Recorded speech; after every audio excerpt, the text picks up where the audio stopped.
Halo, assalamualaikum warahmatullahi wabarakatuh. Saya Devon Hidayawan dengan NPM 2413025029. Di video kali ini saya akan menjelaskan terkait apa itu IPOS dan juga alur kerjanya, sesuai apa yang diminta oleh Bapak Radinal.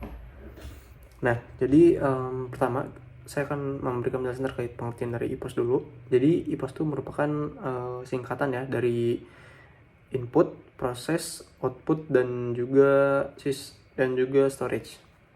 Nah, jadi IPOS ini tuh adalah model dasar di sistem komputer yang menjelaskan bagaimana komputer itu bisa menerima data, mengolah, dan juga menghasilkan output, dan juga menyimpan hasilnya. Nah, kita akan masuk ke input. Jadi, input itu definisinya proses memasukkan data atau instruksi ke dalam sistem komputer. Nah, contohnya itu kita bisa lihat ya di kehidupan kita sehari-hari. Ada keyboard, ada mouse, terus kamera, mikrofon, ataupun sensor. Nah, jenis-jenis input itu ada beberapa ya. Pertama data input. Nah, data input itu contohnya kayak angka, teks, gambar, dan juga suara. Nah, untuk yang kedua itu ada instruksi input. Jadi instruksi input itu perintah dari pengguna ataupun programnya. Nah, kita masuk bagian 2 yaitu proses. Jadi proses itu apa sih? Jadi proses itu adalah gimana ya? Tahap di mana data yang sudah dimasukkan ke proses atau diolah oleh CPU sesuai instruksi yang kita berikan tadi. Nah, di dalam proses itu ada 3 komponen yang bekerja, yaitu ALU, Arithmetic Logic Unit, yaitu operasi aritmatika dan juga logika. Yang kedua ada CU atau Control Unit untuk mengendalikan alur instruksi. Dan yang terakhir ada Register and Change. Jadi Register and Change ini merupakan penyimpanan sementara agar pemrosesan itu dapat lebih cepat. Nah, tapi sekarang kita masuk ke proses intinya, yaitu fetch. Fetch yaitu mengambil instruksi dari memori.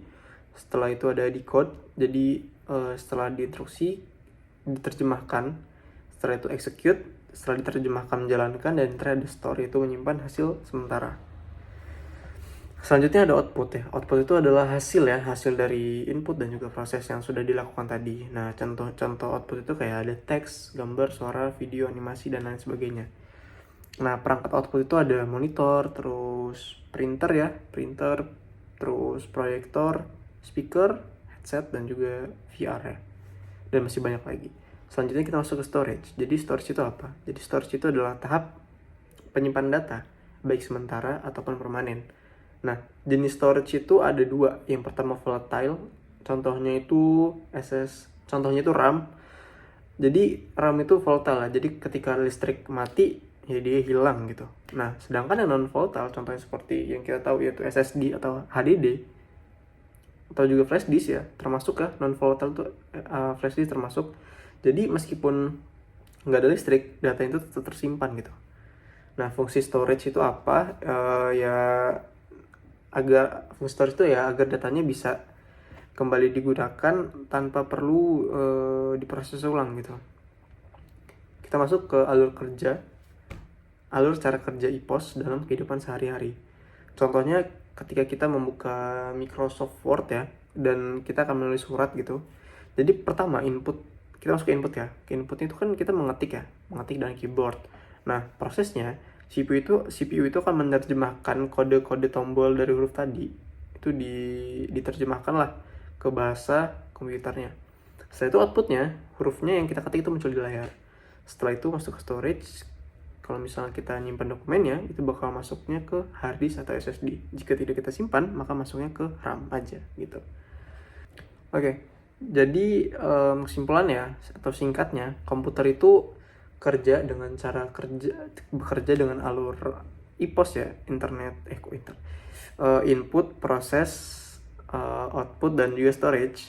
Nah, jadi meskipun kita ngeliatnya kayak sederhana ya, dari penjelasannya kayak sederhana, tapi konsep yang sederhana ini itu adalah bisa dibilang pondasi atau konsep dasar dari semua perangkat digital modern yang kita lihat sekarang, mulai dari laptop, smartphone, komputer, smart TV.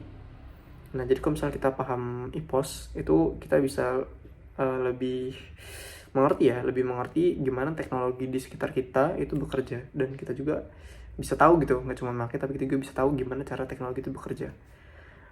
Sekian dari saya, Devan Dewan. Terima kasih.